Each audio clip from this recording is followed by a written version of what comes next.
आपको बिल्कुल यहाँ पे एग्जाम के तरह ही क्वेश्चन देखने को मिलेगा। जितना आपका एग्जाम में पूछा था 80 ऑब्जेक्टिव, उसी टाइप से बिल्कुल एग्जाम के पॉइंट ऑफ व्यू से बिल्कुल ब्लू ब्लू प्रिंट उसका बनाया गया है क्वेश्चन पेपर का। तो चलिए दोस्तों शुरू करते हैं। जैसे आप लोगों का कुल प्रश्नों की संख्या होगा 80 ऑब्जेक्टिव होगा, जिसमें 40 को सॉल्व करना है और 30 आपका सब्जेक्टिव होगा। टोटल हो जाएगा 110। टाइम आपका रहेगा 2 घंटा 15 मिनट। तो चलिए दोस्तों शुरू करते हैं। आपका सेम इसी टाइप से जो है इंस्ट्रक्शन दिया हुआ रहेगा, यानी प्रश्न संख्या 1 से 80 तक के। प्रत्येक प्रश्न के साथ 4 विकल्प दिए गए हैं, जिनमें से एक सही है। आपके द्वारा अपने द्वारा दिए गए चुने गए सही विकल्प को ओएमआर शीट पर चिन्हित करें। केवल 40 प्रश्नों के ही उत्तर देना है। तो चलिए दोस्तों बिना टाइम वेस्ट किए हुए शुरू करते हैं। पहला नंबर क्वेश्चन है, कौन सा लेंस अपसारी लेंस भी कहलाता है?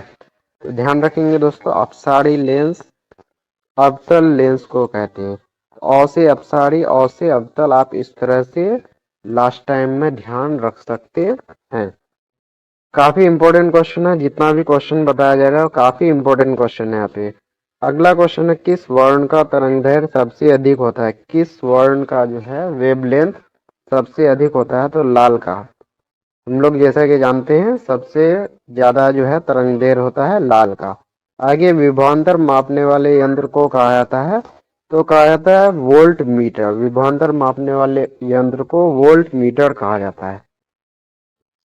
नेक्स्ट क्वेश्चन है हम लोग का, ताप बढ़ने पर अर्धचालक का प्रतिरोध। वेरी इंपॉर्टेंट क्वेश्चन, बार बार पूछा जाता है। तो ताप बढ़ने पर अर्धचालक का प्रतिरोध जो है वो घट जाता है, जबकि ताप बढ़ने पर चालक का प्रतिरोध बढ़ जाता है। नेक्स्ट है, दृश्य प्रकाश का तरंगदैर्घ्य होता है, यानी कि विजिबल लाइट का तरंगदैर्घ्य जो होता है वो 400 नैनोमीटर से होता है 700 नैनोमीटर। वेरी इंपॉर्टेंट क्वेश्चन है। चलिए नेक्स्ट क्वेश्चन की ओर बढ़ते हैं।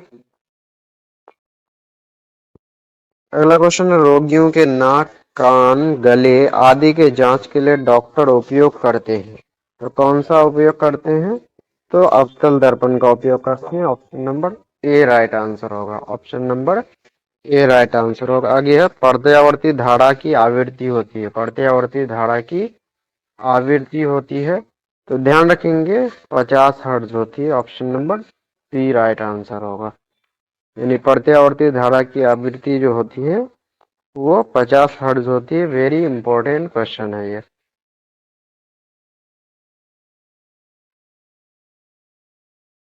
नेक्स्ट क्वेश्चन है, वह उपकरण जो विद्युत ऊर्जा को यांत्रिक ऊर्जा में बदलता है। वह उपकरण जो विद्युत ऊर्जा को यांत्रिक ऊर्जा में बदलता है उसका नाम है विद्युत मोटर। आप ध्यान रख सकते हैं, इलेक्ट्रिक एनर्जी से ई लेंगे और यांत्रिक एनर्जी यानी मैकेनिकल एनर्जी से एम लेंगे, तो बन जाएगा ई एम, यानी कि इलेक्ट्रिक मोटर, विद्युत मोटर। इस तरह से आप फास्ट टाइम में ध्यान रख सकते हैं। आगे प्रकाश तरंगे होती है, तो विद्युत चुंबकीय तरंग। ऑप्शन नंबर बी होगा। आमीटर को विद्युत परिपथ में कैसे जोड़ा जाता है? तो श्रेणी क्रम में। ध्यान रखना है, आमीटर को जोड़ा जाता है श्रेणी क्रम में। आगे विद्युत शक्ति का ऐसा ही मात्रक है, तो विद्युत शक्ति का ऐसा ही मात्रक वाट होता है। नेक्स्ट क्वेश्चन है, निम्नलिखित में कौन सा संबंध सत्य है? तो ध्यान रखेंगे V बराबर आई आर। वीर आप ध्यान रख सकते हैं VIR, यानी कि V बराबर आई आर। V बराबर आई आर आप ध्यान रख सकते हैं। नेक्स्ट है, मानव नेत्र में किस प्रकार का लेंस पाया जाता है? तो ध्यान रखना है उत्तल लेंस। विद्युत फ्यूज, नेक्स्ट क्वेश्चन जो है आपके सामने, विद्युत फ्यूज काम करता है। तो विद्युत फ्यूज काम करता है धारा के ऊष्मीय प्रभाव पर। धारा के ऊष्मीय प्रभाव पर काम करता है। आगे है, गोलीय दर्पण की वक्रता त्रिज्या 40 सेंटीमीटर है, तो उसकी फोकस दूरी होगी। तो हम लोग जानते हैं F बराबर R/2 होता है, तो यानी कि R मतलब 40, त्रिज्या 2 यानी कि 20 centimetre. Option number C right answer होगा। आगे निकट दृष्टि दोष को दूर करने के लिए किस लेंस का व्यवहार किया जाता है? तो निकट है तो अवतल लेंस ध्यान रखना है। निकट है तो अवतल लेंस, निकट और दूर, दूर के लिए उत्तल और निकट के लिए अवतल। निकट में तीन अक्षर है, इसमें 4 वाला होगा अवतल, और दूर में 2 है तो इसमें 3 वाला होगा अवतल, यानी 1 बढ़ा देना है। नेक्स्ट क्वेश्चन है, सामान्य नेत्र के लिए स्पष्ट दृष्टि का न्यूनतम दूरी होता है तो 25 सेंटीमीटर। ध्यान रखना 25 सेंटीमीटर, आपको मीटर भी दे सकता है लेकिन टिक लगाना आपको 25 सेंटीमीटर में। और सामान्य नेत्र के लिए स्पष्ट दृष्टि का जो अधिकतम दूरी होता है वो होता है अनंत। ध्यान रखना है क्या होता है? अनंत। आगे एक प्रिज्म कितने सतहों से घिरा रहता है? तो 5 सतह ध्यान रखना, और इसके बीच का एंगल रहता है 60 डिग्री, कभी कभी एंगल भी पूछ लेता है। अगला क्वेश्चन, प्रकाश के परावर्तन के कितने नियम है? तो वेरी इंपॉर्टेंट क्वेश्चन, जैसा ही जानते हैं आप लोग। 2 नियम है। आगे निम्नलिखित में कौन विद्युत का सुचालक है? तो कौन हो जाएगा? ग्रेफाइट हो जाएगा। किसी वस्तु का प्रतिबिंब आंख के जिस भाग पर बनता है वह है तो रेटिना या दृष्टि पटल। तालाब का जल कम गहरा दिखाई देने का कारण है तो अपवर्तन है। ठीक है, जिस तरह से जो है कोई भी सिक्का अगर बाल्टी में रहता है तो ऊपर दिखाई देता है, वो है अपवर्तन के कारण।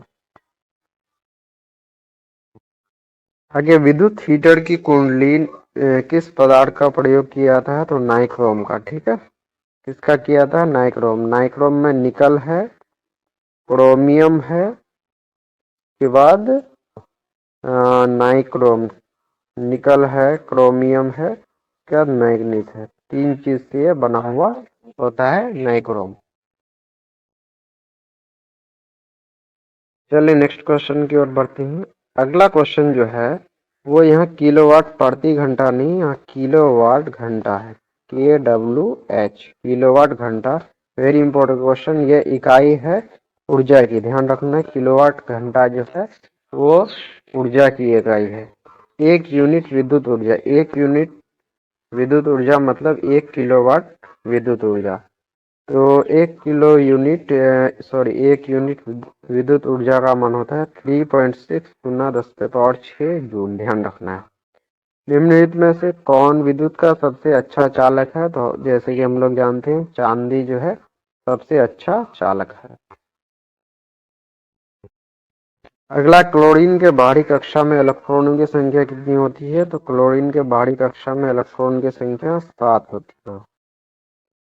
शुद्ध जल का पीएच मान होता है तो शुद्ध जल का पीएच मान भी 7 ही होता है। हेमेटाइट निम्न में से किस धातु का अयस्क है? तो हेमेटाइट है जो है वो है आयरन का।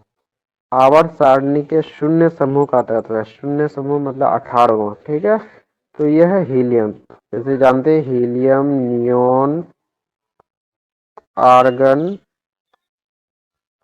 क्रिप्टन, जेनॉन और रेडॉन जो है ये इसको इनर्ट गैस कहते हैं। ये जो है ग्रुप नंबर 18 या फिर शून्य समूह का तत्व है। अगला, हमारे शरीर का पीएच मान है तो 7 से 7.8, 7 से 7.8। प्रकृति में मुक्त अवस्था में पाई जाने वाली धातु है तो सोना है, सोना, प्लेटिनम, ये सब जो है प्रकृति में मुक्त अवस्था में पाई जाती है। अगला क्वेश्चन जो है, पीतल निम्न में से किस मिश्र धातु का बना होता है? तो इसका ट्रिक ध्यान रखेंगे, पिताजी, पिता यानी पी से पीतल और ता से तांबा, जी से जिंक, तो यानी कि Cu प्लस Zn। Cu मतलब कॉपर, तांबा, और Zn मतलब जिंक। पिताजी आप ध्यान रख सकते हैं। अगला जो है, अयस्क में उपस्थित अपद्रव मतलब अशुद्धि कहलाते हैं तो गैंग कहलाते हैं। ऑप्शन नंबर सी। बेंजीन का अणुसूत्र है तो यहाँ पे ऑप्शन सारा एक टाइप का दे दिया गया है, C6H6 होगा। C6H6 जो है वो बेंजीन का अणुसूत्र होता है। आगे है OH। OH अभिक्रियाशील मूलक वाले यौगिक का नाम है। तो OH जो है वो अल्कोहल का है। ठीक है, अल्कोहल ध्यान रखना है। कमरे के ताप पर द्रव अवस्था में रहने वाली धातु है तो पारा। पारा मतलब मरकरी। गंधक की परमाणु संख्या कितनी होती है? तो ऑप्शन नंबर सी होगा, यानी कि 16 होती है। आगे जो है अधातु के ऑक्साइड होते हैं, तो ध्यान रखना, वेरी इंपॉर्टेंट क्वेश्चन है। अम्लीय होते हैं। अधातु के ऑक्साइड क्या होते हैं? अम्लीय होते हैं। आधुनिक आवर्त सारणी में आवर्तों की संख्या कितनी है? तो आधुनिक आवर्त सारणी में आवर्तों की कुल संख्या है कितना है? तो आवर्त पूछ रहा है ना, पीरियड, पीरियड की संख्या है 7, यानी आवर्त की संख्या 60 है, और जो है वर्ग यानी कि ग्रुप की संख्या 18 है। ध्यान रखना है। तो अभी जो है इस वीडियो में हम लोग 40 तक ही रहने देते हैं। अगले वीडियो में फिर हम लोग जो है 41 से 80 नंबर तक का क्वेश्चन करेंगे। फिर हम लोग जो है इसमें सब्जेक्टिव क्वेश्चंस को भी बिल्कुल आपका एग्जाम के तरह ही हम लोग यहाँ पे कवर करने वाले हैं। तो आप एग्जाम से पहले जरूर देख लेना।